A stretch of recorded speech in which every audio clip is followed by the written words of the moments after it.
Okay, so hello everyone and welcome. We're joined today by Ayya Yeshe, who is a longtime Buddhist nun for many years.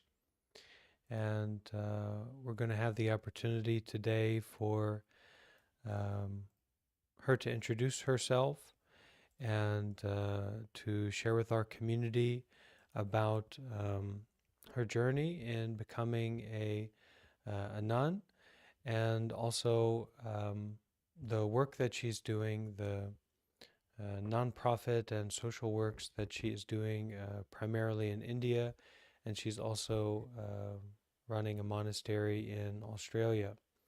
So, very grateful to have you here today, Ayya. And I guess I'll just start to give you the floor to introduce yourself and share with all of us who you are and um, all the wisdom that you have. So, thank you. Thanks, Venerable. It's a pleasure to be here with the friends on your channel. Um, so if you have any questions, perhaps you can put them in the chat bar. It's very early in the morning in Australia. We just turned our clocks back, so it's still dark, and I had to drive down the mountain off from the monastery to get here. So I suppose I should start at the beginning. I I had a fairly normal life until my father died when I was 14 from cancer, and that really made me question the meaning of life and see that we can lose life at any time. So, you know, everybody around me was pursuing education and money and security and romance. And I was like, what does this mean in the context of our life being extremely impermanent? And I started to think, what's the meaning of life? And um, then I left home at 15 in search of the meaning of life. And I became a hippie and tried a lot of different things. And then I went to India at the age of 17, where I found Buddhism. And I was reading a book, it was called Reborn in the West. And I never really felt at home in Australia. I kind of felt like, uh, sorry, it's asking me. Yeah, I felt like why was I born in Australia? I never really felt completely at home. And there was a saying in this book.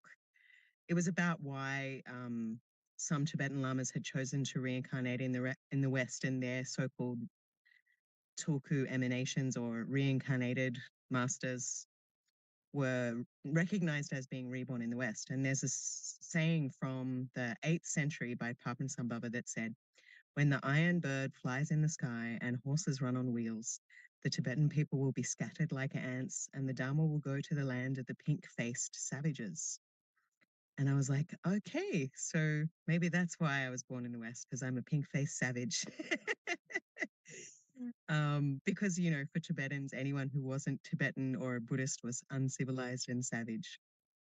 But it's pretty amazing that he made that prediction 1,000 years ago. And we now live in a world where horses run on wheels and the Tibetan people have been scattered and iron birds fly in the sky.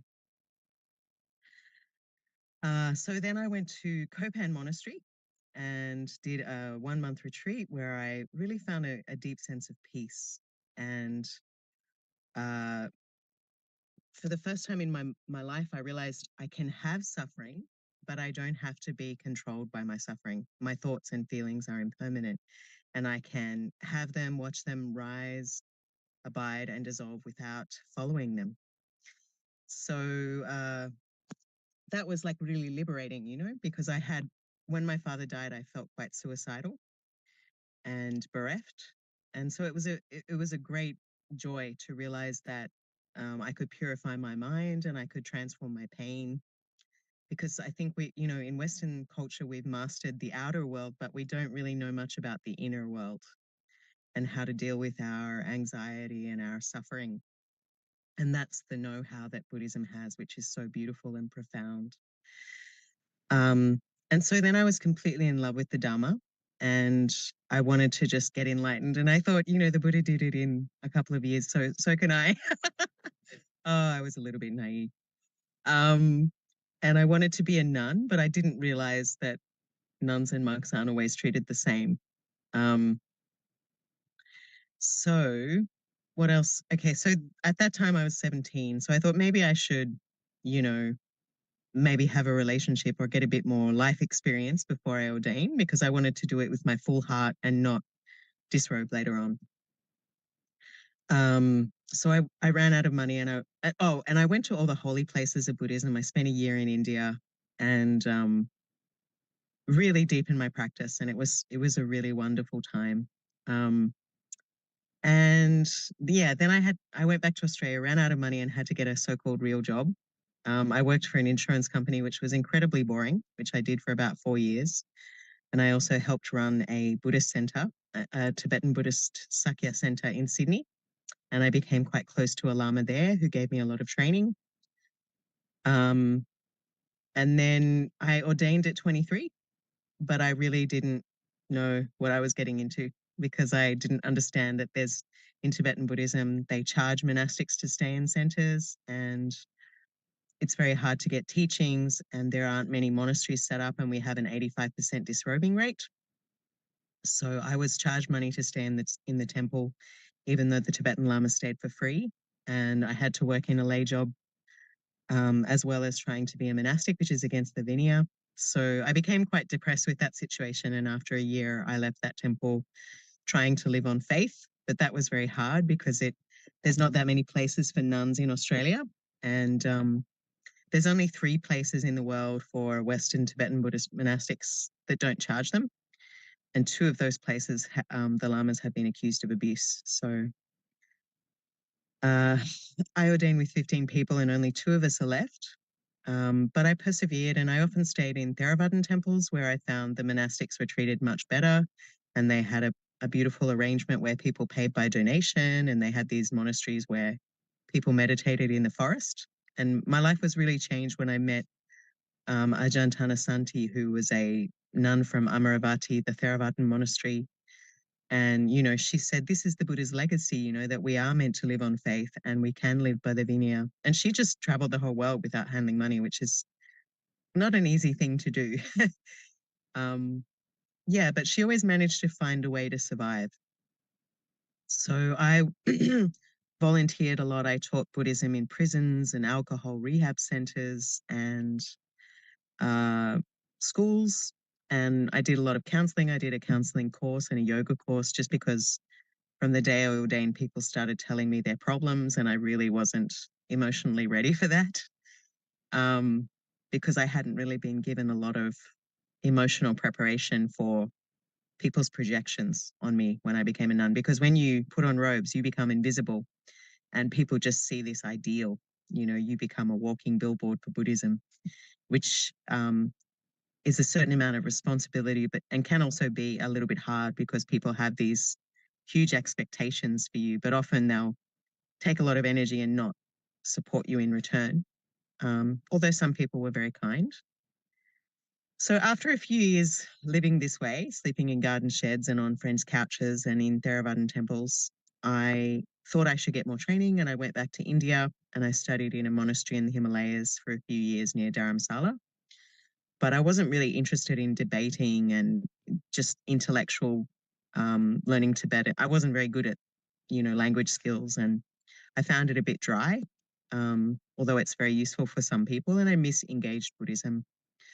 So I was in Bodh Gaya, where the Buddha got enlightened, and it's a very poor place. It's beautiful and filled with blessings, but it's got this duality of the foreigners' temples, which are marble lined with air conditioning and 6-foot high barbed wire fences out the front. And then where the local people are living is like really poor, and girls are married off especially at the time I was there, they're married off at poor girls are married off at 16, and, dead by 50 and popping out 6 kids. And so the duality of how foreigners in temples live there and how the local people live, and how poor they are and how much casteism and oppression there is a very big extreme. And I was just sitting there thinking, if the Buddha was here, which side of the barbed wire fence would he be on? And I just thought it's a shame that the Buddha, who was Indian, gave us these teachings, but the Indians here are not, like the poor Indians here are still living in squalor. And I thought maybe I should, help Indians to repay the Buddha's kindness, and specifically women, because statistically they're more impacted, women and children are more impacted by violence, the violence of poverty and, gendered violence and so on. So at that immediate moment, an Indian man came up to me and said, "Where can I find teachings?" And I'd been in India quite a while and I'd never met an Indian who was Buddhist. And he said, "Yes, we are from the Ambedkarite so-called ex-untouchable community, the lowest caste, who was, oppressed for thousands of years, similar to the African Americans in the time of segregation, and emerging from slavery. That the history of Dalits in the Indian subcontinent is very similar. They were enslaved and not allowed in the village and forced to do very hard work, like collecting dead bodies, skinning dead animals, um, cleaning up latrines and so on, for very little money. And if they protested, they were lynched and abused. So this community converted to Buddhism in 1956 to escape the Indian caste system. And their leader was Dr. Ambedkar, who is like the Martin Luther King Jr. of his people. And uh, although these people don't know a lot about Buddhism, there is a great scope for social work there, and very few people know about them or are helping them. And I would say there are some of the poorest and most oppressed Buddhists in the world. So, anyway, this man invited me to come to Nagpur in central India, where his family lived. And I did so. And I was very moved by what I saw there. I found people there were very motivated to educate their children, even though they lived in poverty. And they were motivated to change, to empower their daughters, because there are 63 million girl children, less girls in school than boys, because in a poor family, you'll prioritize the boy because you have very few resources, and the boy is going to stay with you, whereas the girl will go off to another person's family and marry there. So girls are sometimes called thief at the table because they take your resources, but they don't stay with you. And there's 63 million girl children worldwide waiting to go to school.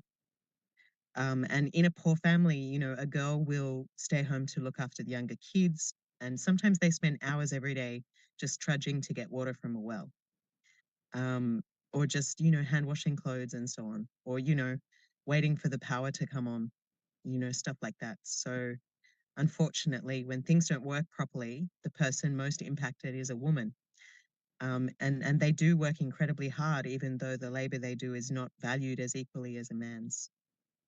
So what I realized, living at first, I was just invited to go around and do chanting and give blessings. And they were just so happy to see a foreign monk, or any monk at all, really. They love monastics and they're very generous, even though the food is super spicy and a bit hard to eat. Um, but what I realized was, I was just chanting, but I wasn't changing people's minds. And I didn't want to just be a savior. I wanted to actually teach Buddhism and help people transform themselves. Um, and one day somebody handed me a baby dying of diarrhea, and they asked me to chant on this baby. And I realized, this baby doesn't need chanting. This baby needs a $2 pill of antibiotics that will save it. And I realized, I have white privilege. I come from a wealthy country as compared to the slum people here. And a little bit of money from Australia can save lives. Like a meal is like $3.50, where that would be $2.50 American, to feed a hungry child, or $30 a month to sponsor a child and pull her out of human trafficking and child marriage. And even though I myself didn't have a lot of money in Australia and was living semi-homeless, I realized that, a small amount of money could save lives. And I also realized, you can't teach people spiritual things when their stomach is empty. It's patronizing. So I thought, I should help these people. And so Bodhicitta meaning great compassion, Bodhicitta Foundation was born. And I just started off buying a few girls' school uniforms because when you educate a girl, you break the cycle of poverty. A girl that is like every year of high school she has, her future wage will increase by 20%, and she will know her rights. She will have more say as a leader in the community. She'll have a better earning job. She'll have children later. She'll have less children, and the children she has will be well educated and well cared for, and 50% more likely to survive childhood. So, educating girls, helping them to marry later with a better paying job, and giving them, an awareness of their basic rights is an essential way to break the cycle of poverty. And a lot of research points to this. We also help, boys and sponsor children. But, it just started off really small and it grew over time. We are helped a great deal by Buddhist Global Relief and Bhikkhu Bodhi. Their initiative funds half of the cost of our girls' home. So, uh, yeah, Bodhicitta Foundation has a girls' home with 30 girls from remote villages rescued from sex work or human trafficking or rescued from child marriage, or just girls who live too far away from a university to get a quality education. And we take girls from 14 to 23 and they go to school and they go to university outside, but they have a place to stay with us. And we also teach them meditation and social work and job training. And when they go back to their village, they're a change maker and they do 400 hours of social work, teaching other women job skills like sewing, beauty therapy, and so on.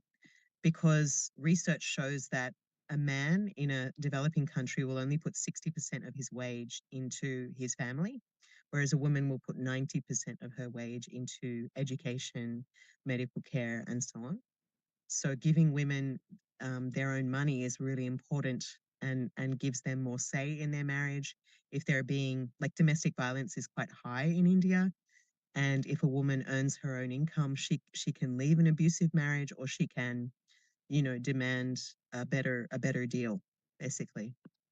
And if a woman doesn't have an income, she's kind of like a prisoner in the home. She doesn't have a lot of say, even, to have a baby. That's not really her choice. But if she has education and money, that lessens her risk of being a prisoner in her own home, or forced into a marriage she doesn't want to have. Um, so I had to learn all of this, just through my own. Before I started a lot of the work we do, just observed for many months, just living with this community, consulting them, seeing what was important to them, observing the challenges that women faced. Like women would sometimes come to me because I'm a nun and they would tell me things that they wouldn't tell a monk. Like women would show me the bruises on their bodies from their husband. Um, like one woman showed me her husband had ripped out clumps of her hair. Um, other women were set on fire because of dowry, because their family didn't give enough bride price when they got married. So I just saw really shocking things. Um, and sometimes it's hard to believe these things happen, but they really do. And they also happen in developed countries as well. Um, when I was a street kid, I saw that, what can happen to someone, to a vulnerable person, especially a teenage girl. Um, yeah, so we started a girls' home because teenage girls are probably the most vulnerable subsect of society. They're vulnerable. 75% of trafficked people are female, and 75% of those living in poverty are women and children. Uh, so what else can I say? Yeah, so we also sponsor 55 children for school. We make 7,000 meals per year for hungry children. And we put children in good schools. We have 4 after school training centers for children, like because in India, in a public school, uh, there's like 60 or 70 kids in one class, and often they won't understand, they won't be able to ask questions. the teacher sometimes doesn't even turn up to class or doesn't take time to answer their questions.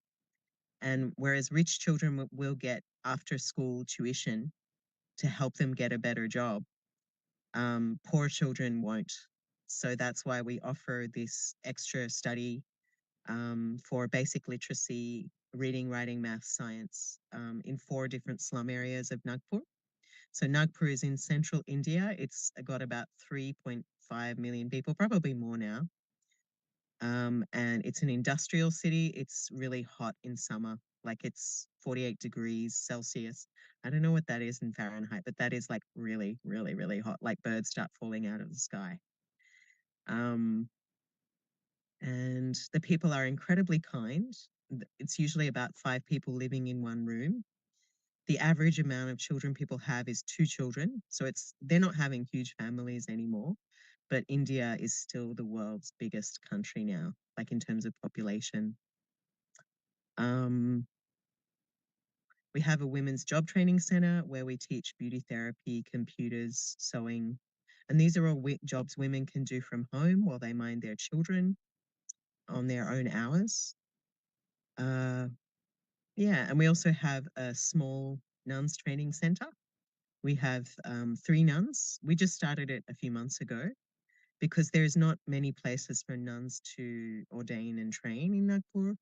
And a lot of the nuns don't know that much about Dharma because they don't have a place to train and stay. So young people don't really want to ordain when they don't have a monastery to stay in. So that's why we're trying to remedy that situation. Because it's really important to have a 4-fold Sangha, like bhikkhu, fully ordained monks, nuns, lay women, and laymen, so that there is a living tradition of realized people who preserve the Dhamma and share it with householders.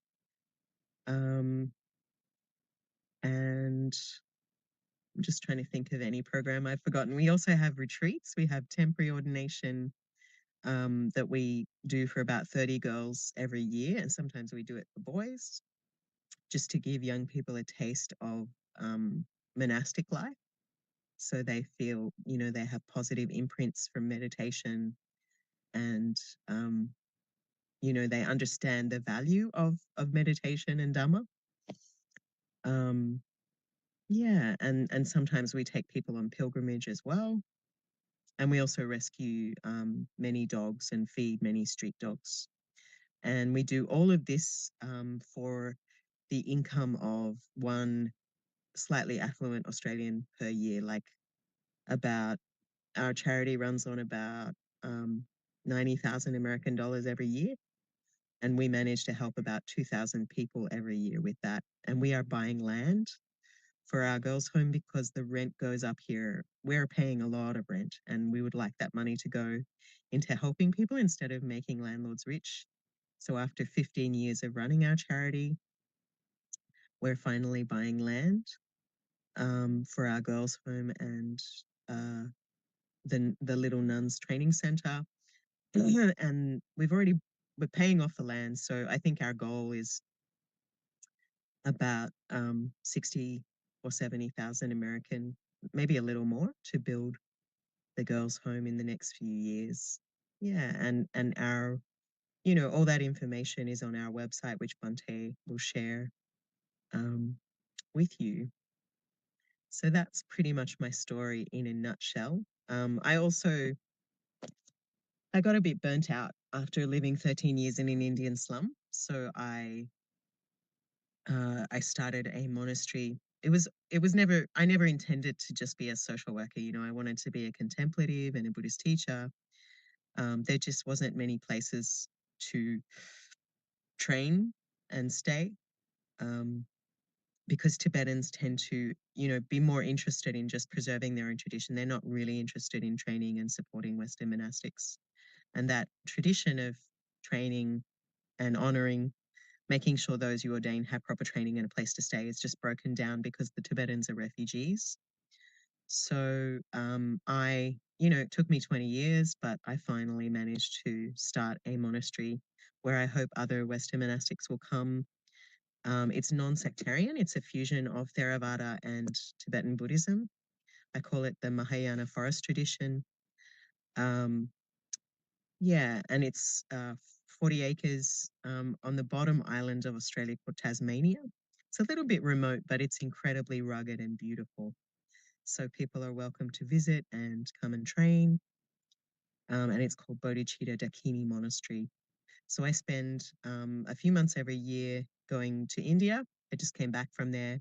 That's where we have 20 employees with Bodhicitta Foundation. Some of them are ordaining as well. And I have Bodhicitta Dakini Monastery, which is a much more new project. So that's pretty much what I've got going on. So does anyone have any questions or things they'd like to ask about?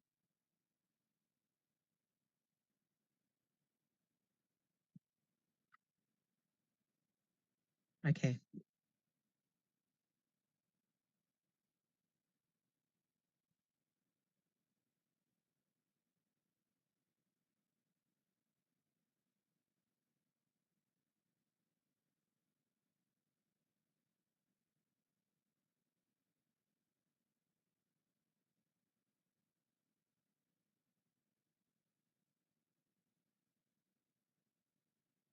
Very happy to have you here, and I'm sure many members of my community would like to connect more with you, and um, hopefully we can have you that you can come by again to teach or something like that. It'd be wonderful, and just so inspiring the work you're doing for young women and children, and helping people to ordain, and also giving that opportunity for Western people to come and get real training. So it's really remarkable, and I'm very humbled by it. So thank you so much.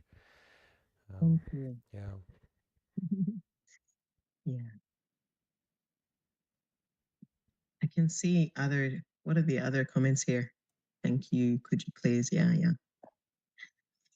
Yeah. So So anyone, Bante, what inspired you to be a monk? well, it was a lot of suffering, and I kind of just got uh, I kind of just got lucky, because in these waves of intense suffering and um, being lost, and then coming across general spirituality, like when I was 18 or 19. um, I somehow, as this unstable and just bereft, and just socially suffering, emotionally suffering, psychologically suffering, just being completely a mess. um, I found my way to this Zen Buddhist monastery in New Mexico called Upaya. You might know Roshi Joanne Halifax. So somehow I was there for a year, coming from this just pit of despair and instability. And that year of training and staying there full time and being in community really shifted my mind a lot, healed my mind a lot, but it also planted these seeds of kind of what to do um, to be more free. And then once I left there, and about 4 years later, I was living in Seattle, and I was 25 and had kind of gotten all the success that you're supposed to get, as a young man, and being on that trajectory, which I was never on before. I didn't have an idea of the value of money, or the value to have a job or my own place, or to get educated. I think related to some trauma I experienced when I was growing up, and just general instability in the family. And once I reached that like success point, I said, this, I want to give all this up. That's where I'm going to get freedom, is by giving all this away. And that's what I did. And it led me to Thailand, led me to ordaining, and then soon thereafter finding my teacher in Myanmar. But it was all very ad hoc, and kind of just wandering into it, because I had never, I'd visited a few Theravada monasteries and met some monks and had a good impression, but I had no context for like Buddhist society or monastic society or anything before I arrived in Thailand with the intention to ordain. So it was all just, it was just kind of a big role, and has led to here. So yeah, I'm very grateful. And Mm. it's it's one of the things that really inspires me to connect with other Western monastics that are also on this path, and um, eventually to see. I think there are just so few, but eventually to see more of an organization, a coming together of Western monastics in a non-sectarian way, I think is really important, and would bring a lot of benefit, especially for Western people who have this intention to ordain, but they just go over to Asia, or they, get into a very sectarian situation. And then for them, it's, oh, I can't be a monk, or I can only be a monk if I stay here at this place in this situation. And that's not really, from my understanding, that's not really the way of monastic life. Of course, if you get into an ideal situation, and you're with your ideal teacher, yeah, stay there and train, and do everything you can to keep yourself there. But that wandering and community aspect, that non-sectarian aspect, I think is also very important. Um, so, like, some of my biggest transformations since I've become a monk has been going and staying with the Thich Nhat Hanh community, the Plum Village community, and their monks and nuns there gave me so much transformation and like heart opening. I like to say that Thich Nhat Hanh gave me back my eyebrows because I yes, because I ordained in Thailand, and I got my initial training there, but I moved to Myanmar and found my teacher, and they don't shave their eyebrows, but I still had that kind of clinging to this. Oh, I ordained in Thailand, this is my original sect or something. But once I was with my brothers and my sisters, my monastic family that had similar backgrounds to me, it was like, oh, this life of a monk, it has to come from my heart. It can't come from outside, and I have to figure out what that means. And of course, that means being in Sangha. It means taking refuge. It means being with other monks and nuns. It means staying at temples and monasteries. And I think the social work is also very important, and it can give people something to get their teeth onto as they step into the monastic life. For me, it doesn't have to be all conservatism and reclusive, and these strong barriers between monastics and lay people. But actually, in the Asian communities, it's a family, and these cultural roles are they're very strong. Like the separation between the monk and the lay people, but there's also a deep familial aspect there. And as a Westerner, and someone coming from a Western culture, I need to find out what that's going to look like for me as a monk, and what that's going to look like for Western lay people that are maybe progressive minded and are certainly interested to learn about the culture of Buddhism and Asian society, but they don't want that. That's not their culture, and they don't want to like create that and be stuck on that. Um, and I think that I think, yeah. communication between monastics like us and other Western monastics, that's the core to bringing in the larger Western Sangha that is more progressive. And Mm. I don't like this idea that the only lay people that can really get involved are the ones who just want to subscribe to like these very strict conservative cultural norms. I think that Mm. it can be a much bigger picture, but it's going to take some time to work that out. I think it's also really hard to translate an ancient Buddhist culture into the modern world if you're a Western monastic. Like there's a lot of thing stripping down that we have to do to really, and I think it will probably take us a few decades to really have a Western monasticism that we feel comfortable in, without throwing the baby out with the bathwater, which is what secular mindfulness and like they don't want any of the religious trappings or stuff. So yeah, it's we're in a transition period, and but it does seem like there is a little bit of anti-monastic sentiment amongst a lot of Western Buddhists. They're very much like, oh, we don't need monastics, which is a shame actually, because the Fourfold Sangha has so much to offer. I've seen, certainly I know that is there. It's probably a very strong cultural, like a deep and very subtle, more so than it is like apparent, um, mindset that people have about monasticism, and like, don't bring your religion into my mindfulness or my meditation. But really, if you look at the origins of those traditions, those secular mindfulness traditions, most all of them are, coming from Buddhism. But Mm, the other side I've seen is like a, um, eh, people that are identifying as Buddhist but have a very limited view of what a monk can be. And yes. they're not in that, you're not, you're Western or you're white, so you can't be a monk. But I don't think they're that far off with this idea of conservatism and this like idealization and fetishization really of monasticism, so that when someone is existing outside of that, there's a lot of aggression there. Like Mm, you're taking my idea of a monk away.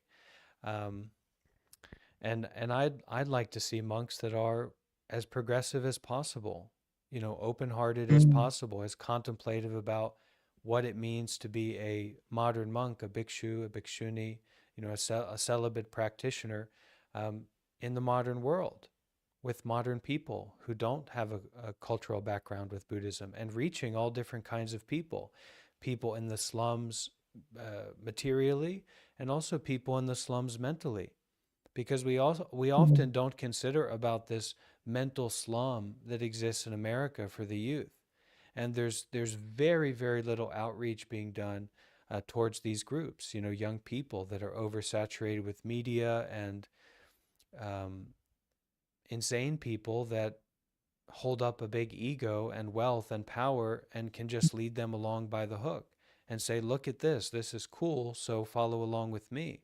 And they're leading them into, just greed, anger, and delusion, but covering it up and giving it a different name. mm. Yeah. I mean, I think it's a fine line, isn't it? Because there are people who just want to, um, they don't, they just want to abandon the vinaya and have us living, like kind of like Zen priests who work, which is, and I've seen what can happen when the vinaya is completely disregarded, and you lose your contemplative freedom. So in a way, being a little bit conservative can help you preserve the Dharma, like the Thai forest tradition. They actually have a lot of Western adherents because the form has given them shelter and time to practice. Whereas in Tibetan Buddhism, you've got people who don't think the Vinaya is important, don't think monastics are important, and the monastics can't even survive because they don't have food, shelter, robes, and medicine. The five requisites to the four, the requisites to survive. So the Vinaya can protect us, but yeah, the question is how you keep and honor that tradition while also understanding the need of the culture you're in. You know, yeah, because I mean, there are certain things about conservative Buddhism which can lock out women, can lock out queer people, can lock out non-binary people, and just can be a bit inaccessible to lay people when you're like, "Welcome to my monastery. Please bow down and offer me things." Before I emotionally connect with you or whatever. So that can be problematic. Well, I Yeah. feel like for me, I have a bit of a chip on my shoulder about inaccessibility. Where Mm, when I look at myself growing up and how isolated I felt, and how lack of connection I had with mentors or role models or people who had wisdom, any semblance of depth or peace or compassion or wisdom that reached out to me and connected with me and made themselves accessible to me, you know? Mm. And then when I think about or I consider the insularness of a lot of modern, I mean, there are just so few, but Western monastic communities, um, it rubs me the wrong way. And I know they have a limited capacity and maybe they're trying to do particular things, but I guess I'm very into engaged Buddhism. And Mm. I'm not very impressed by the Zen priest system. You know, like you're a quote unquote monk, but you put on jeans and go to the grocery store and you have a wife and you have a job or a partner. I don't think that really touches the spirit of monasticism, you know, going back to the time of the Buddha. And for me, the Vinaya and the precepts, it's something for me to live up to. You know, it's not that I can follow them perfectly, but it's something I see that, I look at that, and I say, wow, I want to meet that standard. So, I mean, some Mm. things are, you know, not accepting a yak, a black yak wool rug or something. I'll accept a black yak rug. So, So for some things, if you want to donate a black yak wool rug, then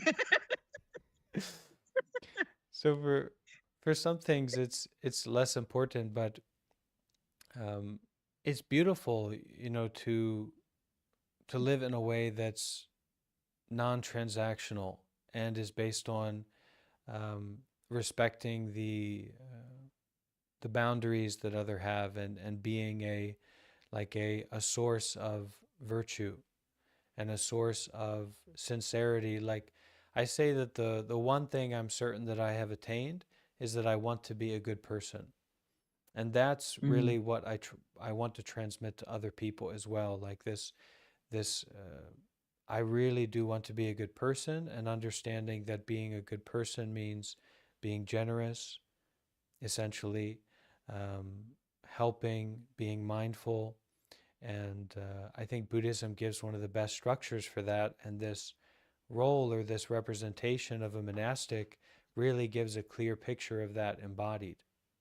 You know, so I want to see more accessibility so that more Western people can ordain and that people who don't have strong conservative leanings can feel comfortable to step into this role if they're really willing to do that, you know, even though Hmm. it's difficult. Yeah, I mean, I think you're really right about this kind of just it's like a poverty of meaning, and in the West, you know, there's a despair and a lack of meaning because materialism hasn't provided for inner peace, you know. And we've also lost the village. We've lost our sense of connection to each other, kindness, and holding space for each other. And we try to replace that with um, things that don't give us satisfaction, don't give us deep, don't really nourish us deep on a deep level, which leads to a lot of despair and addiction and loneliness. Which is why I think you know, a lot of people will say monasticism is irrelevant these days, but and you know, monastics should not be entitled and should just get a real job, you know. But uh, if they understand the value of a contemplative life and the unpaid social work monastics do, the counseling, the um, and the power of being immersed 24/7 in a contemplative way of life, and how that is a direct antidote for the poverty of community, the poverty of meaning present in our society, they could see that actually monasticism is a true antidote to the problems of our times. You know, simplicity and compassion and holding space for people. You know, so actually, it's uniquely relevant to these times of excess and polarization and isolation. You know,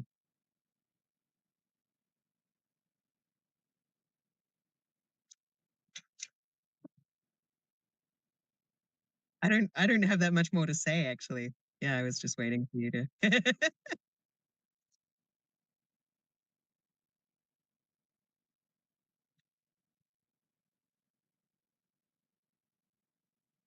Yes, I would like to ask a question. Um, when you started, I know it was small.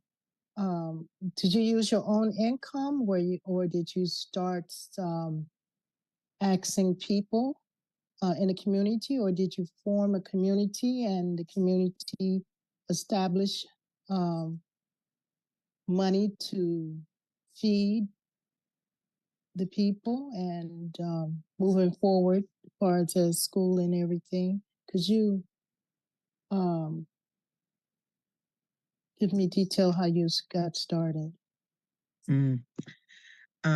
I really didn't have an income myself. Like I was just living hand to mouth because I was living on donations, which is not something a lot of non-Buddhist people really get. But I made some posts on social media. That's how it began. And people, I think Westerners do understand the idea of charity. Like they value that more than, say, just giving money for a monastery. So people, that was already part of their culture. So they could support that like it's a material thing. So I would say, okay, it's $100 for a uniform and we'll send you photos of the girl you've helped. So I would make posts like that, like sponsor a child, sponsor a school uniform. And then I started paying like 2 women to teach children after school. So it just gradually built over time. And then I made a proposal to different funding agencies, which is also not easy to get. But, over time, we're talking of a period of 15 years that it grew. And it's still struggling, it's still got more costs than income. And actually, our donations have gone down because of the cost of living crisis. But we somehow manage, basically. Yeah. I know we have a problem here in the U.S. A lot of homeless and mental illness, and a lot of the agencies now that donate, they more focus on the overcrowded homeless housing and mental illness that's here in the U.S. You know. Yeah. So it's to me it's that suffering. I'm just hearing you talk. The heaviness had came over me because I during the time I was doing that, I didn't look deeply. I just enjoyed doing it, and I was with groups of people when I tag along. But I have went deep far as to really find out what is the problem, how can we fix this, far as helping people get off the street. And that's when I realized it can really, really be stressful on the person that's trying to help, you know. And how do we say no to the people that don't really need it, but they there?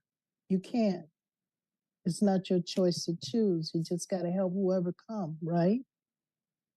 That say they Yeah, in but it's need. not a bad thing to identify the people who really deserve the resources. Like I say no to people.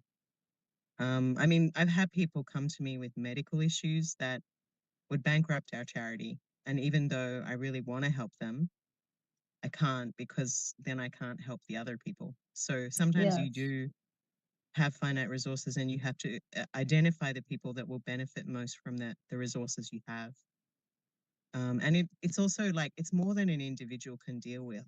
So uniting with charities that are already doing this work, bigger agencies and developing a network of referrals, because there might be people who want to fund what you're doing. They just don't know what you're doing. So you need a social media platform. And then you also need to, if there's other charities you could unite with who have a bigger infrastructure, that's also something to think about. And then you also need self-care, like you might need a counselor you can speak to about the vicarious trauma you're getting through seeing homeless and drug addicted people, because people on the streets get raped and Yeah. beaten. It's just horrible. Like if you watch that YouTube channel, Soft White Underbelly, you'll just see, what homeless, drug addicted people go through. A lot of them are doing sex work and it's just horrible, like I really know. hell. And it's Yeah. because America doesn't have a good welfare system. It doesn't have, like, at least Australia, we have a better welfare state than you guys do. So it's exhausting. I can imagine how hard it would be. And I was so shocked when I saw the tent cities in San Francisco and other places. Like I was just like, is this a developed country? You know, um, it's huge. But there's this story of there was a little kid on a beach, and there were lots of starfish washed up on the beach. And he was picking up the starfish in the bucket and throwing them back in the ocean. And somebody said, that's useless. Like you're never going to fix this problem. Why even bother? And the kid looked defiantly at them and picked up a starfish, put it in the bucket and threw it back in the ocean and said it made a difference to that starfish. So we can't save It's cute. the whole world, but we can Yes. do what we can do, right? With the Yes. resources. Yes. Yeah. Yes. And I kindness. was. Go ahead. Sorry, holding space for those people, listening to them, having someone who cares can really save their life, can make a difference, But it is tough because it's like a tsunami and you have a bucket. That's true. It really Yeah. feels like that. I just 3 days ago had to I had a meeting and they was talking about the virus, the diseases, people. They showed the people, they even created their own little city. And just to walk down that street and see the people living like that, it's just, what can you Yeah. do? You know, And it's also systems bigger than you, it takes, like big pharma creating, like basically selling heroin, marketing yeah. heroin, marketing painkiller opioids as a painkiller, when in fact, they're just trying to make money. And really vulnerable people got addicted to normal people, so-called normal people got addicted to opioids because they were given something that's like way more than they needed for a broken bone or whatever, and they became addicted to opioids. Mm-hmm. Like that's Yeah. that's something that's an evil that was perpetrated upon poor people that is beyond your control. Yes. Yes. That's why I say when I see this and when I talk about it with other like-minded people, a heaviness come over me because I was dealing with it for over 30 years, just helping and feeling the joy, not knowing or really understand until it multiplied that it just got out of control. And I knew it was bad when I started seeing families coming in for meals. Yeah. Because before it's a lot of homeless men here in New York. We have women that stand in shelter, but a lot of the women is from domestic violence. They get priority, according to the government, the women with children. But it's a lot of, I've never seen anything like it, a lot of men on the street. Yeah. And sometimes it's because of they haven't built like women tend to have better social networks. So if they become homeless, they can go and stay with a friend or a sister or an auntie, you know. Whereas men, sometimes it's like veterans, people with emotional trauma Mm-hmm. who become socially isolated and don't have an infrastructure to fall back on. And they might have, mental health issues. But, these systems are way bigger than us. Like basically, I mean, in Australia, they let people with mental health issues out on the street. They don't have any place to stay anymore. They used to keep them Yeah. in a place where they could stay. I mean, it was a bit like a prison, so that wasn't a great option either. But now there's like nothing. So yeah, they on the you'll find, streets now here. yeah, and they can't hold down a job. They can't work in the system, and there's no affordable housing for them. Yeah. So it's really sad. And these, we just have to remember, you're not personally responsible for this. This is a failure of the government and a breakdown of families, so you just have to, you can do what you can do at the end of the day, and you can try and network with bigger charities, and also, make posts on social media, and, try to connect with funders, because I'm sure there are also wealthy people who are dismayed by what is happening to society and would like to donate, but they just don't know where to donate because they don't necessarily trust the big NGOs because they hear stories of corruption and misappropriation of funds. There's a lot of So scamming going on in there the is, US. yeah. So we just can do what we can do, and I applaud you for trying to Yeah. do what you do, because the cost, Well, even working class people, like people with blue collar jobs now can't afford rent, which is just shocking. Like people who work as waitresses yes, and warehouse workers, they can't afford rent now. It's just so tragic. no, not to rent As here. waitresses, Not to and rent. yeah, Between rent and food, yeah. you have And if no you're a single money for mom, clothes or anything else. if It's you've got a some, disabled family member, you're stuffed. Yeah. yeah, it's a lot of suffering because insurance, everything in January, well, which they have been going up, but it really, really it went up. When I say like $100 more or $50 more, they tacked on your regular bill, and like you said, I just can't help everybody. But I am going to start speaking to the people that I know that already have organization, but I need to understand what I'm going to talk about first. You know what I'm saying? I don't want to go to the table and because when you know what I mean to the meeting, and I can't explain because I haven't experienced it deep enough to speak to different organizations to convince them, I have an idea. Can we share it to help someone over here that I know are doing the same thing? But I am in a position to know that our borough president here on Staten Island, he just want to clean up and do something for Staten Island, and each borough is focusing on their responsibility, and hopefully in a whole that it will that we will be successful instead of one or two organizations trying to take care of 5 boroughs at one time, because it's really bad all over. I mean, it can help to do a survey, to ask people, maybe do a survey of 50 or 100 people, what issues are you facing? What don't you have? What do you need help with?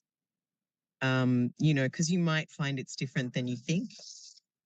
And that might help you understand like where to direct your resources, what the biggest problem is.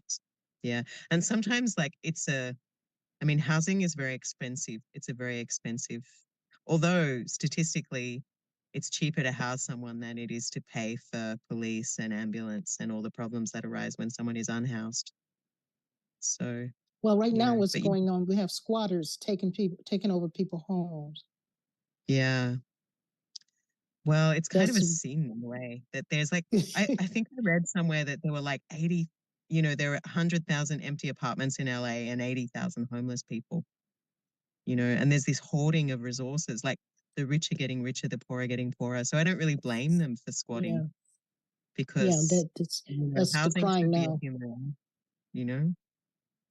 Yeah. Yeah, I appreciate it because I just been paying attention to certain things, and I just want to understand it myself, or I actually presented to my connection to convince that we should expand this or listen to my ideal. You know, I don't want to just come there and I don't have my facts. You know what I'm saying? Right now, the borough is president's working on. They call it the blueprint. We working on establishing a safe place for mental illness, because here on the island we do not have a place for people to go, and we're working on that. And we're working on as far as people going to the clinic and then they release them back out in the street. What good is that doing? You know, it's a big project, but I'm part of that, you know. And I noticed yesterday when I was at a meeting, when the medical facility was talking about the situation on the clinical part, I'm like, ooh, wow, that's deep. I had no answer. And really, do they? You know what I'm saying? They just give you the statistics of what they have experienced and their, you know, and their results, which we're trying to find a way to help people more than just coming and staying in the emergency room and being released. They got to be connect more than just going to a clinic and no one's following up the, you know, their recovery as far as counseling and stuff like that. It's just a revolving window now. I mean, I think but we got the crucial time to get people is when they're children, you know, and get them out of abusive situations, because that's when all the trauma is done. And then later on, it's like it's just a band-aid, because you're managing. They have an addiction because they're in pain, and they're in pain because they have trauma, and they're in trauma because they had something happen to them in their childhood because of a system that is overwhelmed and didn't, and a lack of you know, people holding space. Like when we had a village system, if one parent failed, there was backup, there was grandparents, there were uncles and aunties, there was a tribe. Whereas now we don't have that. We just overemphasize the individual, and you know, but the individual system where care is monetized, it totally fails people who are not functioning, because they end up in a system that only rewards productivity.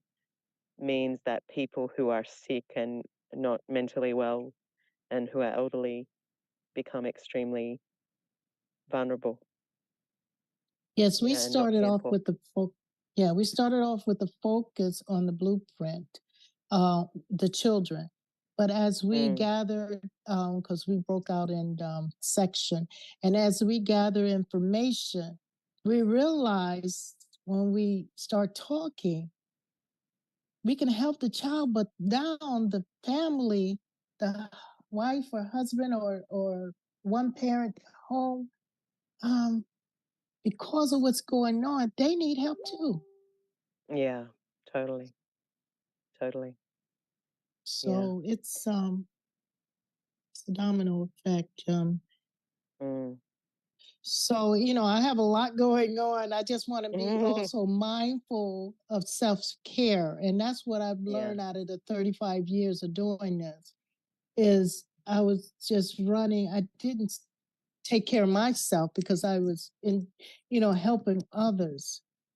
After a while, you get sick. I realized, I did. I had to let the third time, that was really bad. Know, and that's the way I felt that God was just trying to get my attention, because I can't do it all. I can't save everybody, and even though I had help, we all help, but it just seemed like it just keep coming and keep coming, more and more and more. And that's why, you know what I mean? that's why I started a monastery, because it just, if you don't have inner peace and you don't have inner resources and reflection, you will burn out. your activism won't be sustainable. And that's why we practice Dhamma, because we need peace to deal with the big ocean of suffering of the world. Like we need a big ship, to help ferry people over the ocean of suffering. We need big resources, big peace, and we need community, spiritual support to hold space for that amount of suffering without sinking into despair. Yes. Yeah. How did you start the monastery? How did you do that? It was really hard, actually. I was looking for a shack. That's why my monastery is so remote, because it's like my monastery is like the Australian version of Appalachia or something really far away, and a lot of rednecks, and not a lot of people interested in Dharma, because it was a really cheap but beautiful part of Australia. But that unfortunately also means we don't get a lot of support, and we don't get a lot of visitors, as many as I would like, because the people around here are not that interested, or just are really busy. But I started looking at shacks, and then I made some posts on social media. I've been collecting money for 20 years. And then my mother also helped a little bit. So I just was really lucky that a really beautiful piece of land came up at a good price. But it was super hard. It was actually much harder to get a monastery than it was to start a charity, because I do think Westerners, they'll give in something they can see materially what the benefit is. But if you tell someone, we want to get enlightened, they're like, what's that? I can't measure that.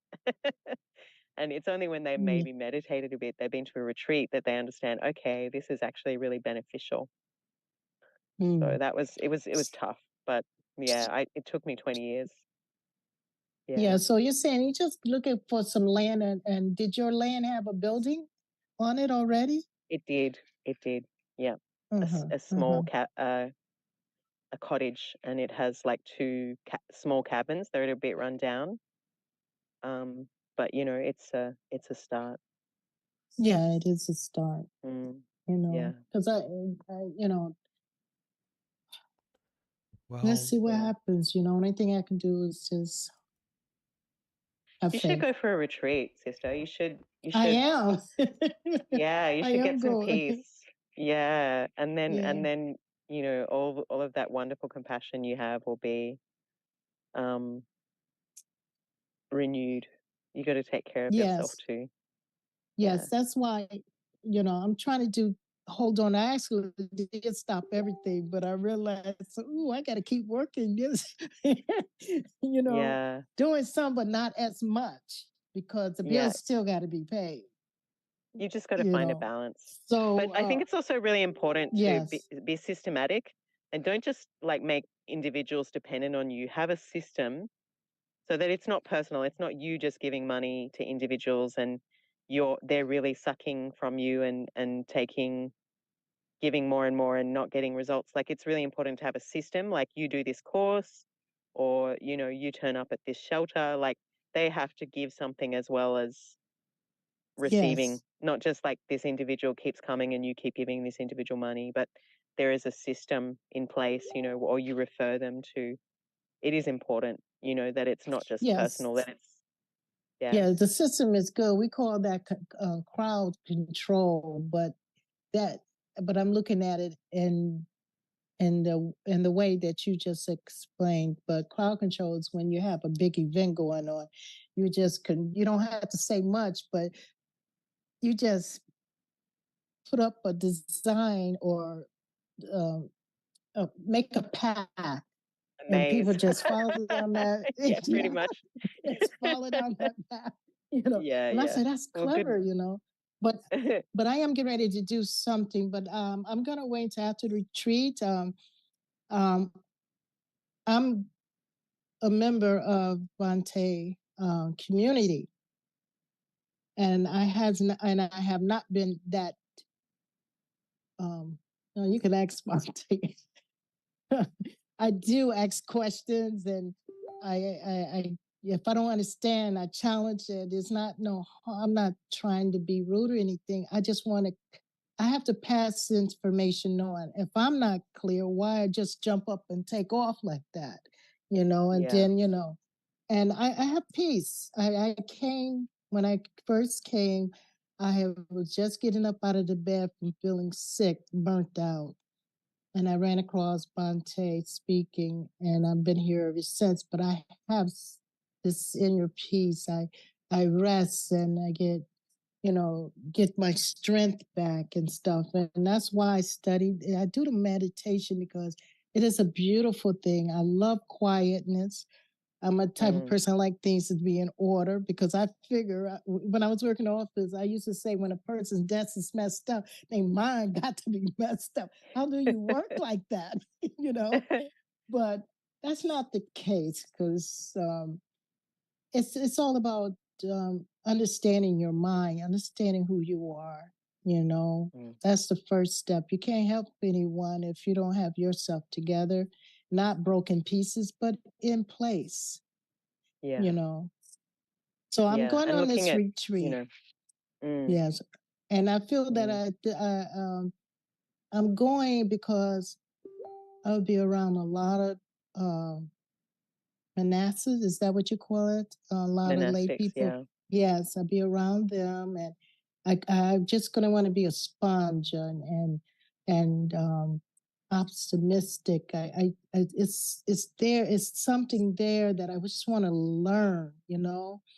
That will fit that missing piece that I have before I go running That piece out is inside there. you.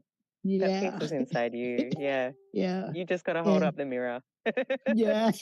I know, Yeah. but I just know it's something there. You know how you just got that, you want to do something, but you're not quite there yet. You shouldn't take off running when you're not physically capable yet. Because even when I used to run track, I had to practice. I had to train my breathing.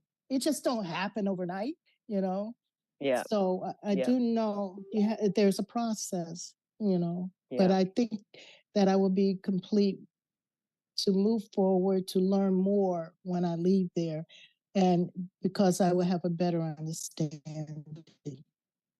Yeah. And And I it will helps to have a daily practice as well. Yeah. Oh, yeah. I do it Not daily. just like the retreat's going to change everything, but just like, okay, every step, little steps every day, yes, meditation and stuff, Yes. Yeah. Yes, Well, definitely. good luck with everything. Sounds Thank like you're doing amazing stuff. Well, you're still here for me. So I appreciate the information. Thank you so much. Yeah. Thank you. Thank you very much, Gloria. You're And welcome. thank you so much, Ayya, for being here and sharing your presence and your time with the group. It was really wonderful and informative. And please, dear Sangha, if you are inspired to support Ayya Yeshe's work, the website is on the YouTube and also on the Discord. So please follow up and learn more about the work that Ayya Yeshe is doing. And if you'd like to leave us with any final words, Ayya, please do. Thanks so much, Bhante. It's lovely to meet you all. May you all have peace. May you all have well-being. May you all be free from anxiety. And may the precious mind of compassionate Bodhicitta, the wish to liberate all beings, pervade all of space. May all beings be well and happy. Thank you, Sadhu. Take care. Thank you. Okay. Thanks so much, Bhante.